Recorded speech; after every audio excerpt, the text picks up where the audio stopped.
পা মাটিতে রাখলেও নেই ভর, দাঁড়াতে গেলেই শরীরটা হেলে পড়ে, লোহার ক্রাচি একমাত্র ভরসা। যে মানুষটি একসময় কাজ করে ধরতেন সংসারের হাল, এখন তিনি নিজেই সাহায্যের মুখাপেক্ষী।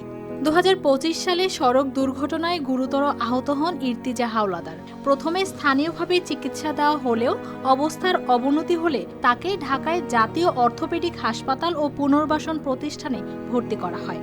সেখানে দীর্ঘদিন চিকিৎসা নিতে গিয়ে ব্যয় হয় প্রায় 5 লাখ টাকা। আত্মীয় স্বজন ও পরিচিতদের সহায়তায় চিকিৎসা চললেও এখন আর খোলা নেই কোনো পথ।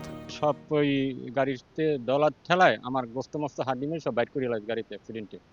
আমি হেয়ার পর আমি কোনোরকম আমি করছি, এবার আমার অ্যাম্বুলেন্সে লয়ে গেছে নেছে মন তো আমার বরিশালে ফেরত দিয়েছে মন তো আমার পঙ্গুতে নিছে।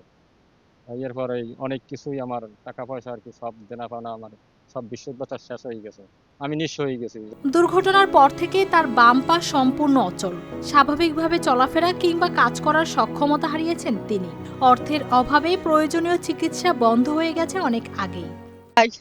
দুই ছেলের দিকে চাইয়ে রয়েছি, বলছেন 12 ছেলে তো মানে পড়ে গেছে, কিভাবে সংসার চলে আল্লাহ বাবুতি জানে। বলছেন খাড়ি বুড়ি খাই, ধরে রোজ করে আনে, আনতে পারলে খাই, না আনতে তো না। বলছেন এখন তো আমার ছেলেরা নলসতি চলে না।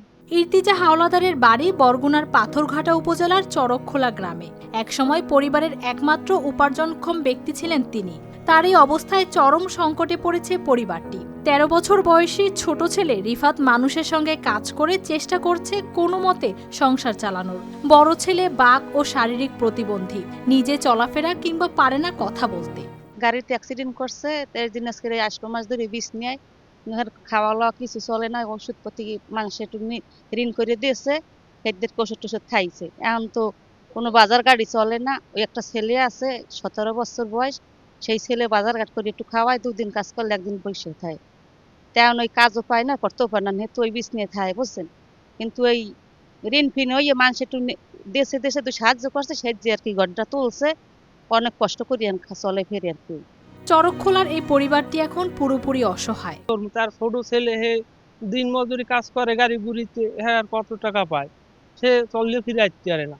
এখন যদি মানুষের যদি আর একটু সাহায্য করে, তাহলে সে একটু চললে ফিরে খাইয়ে যেতে পারে। ইর্তিজা হাওলাদার ও তার স্বজনরা দেশবাসীর বিত্তবান মানুষ, জনপ্রতিনিধি ও মানবিক সংগঠনের কাছে সহায়তার আবেদন জানিয়েছেন, যাতে চিকিৎসা আবার শুরু করা যায় এবং পরিবারটি নতুন করে বেঁচে থাকার একটি সুযোগ পায়। News desk, RTV।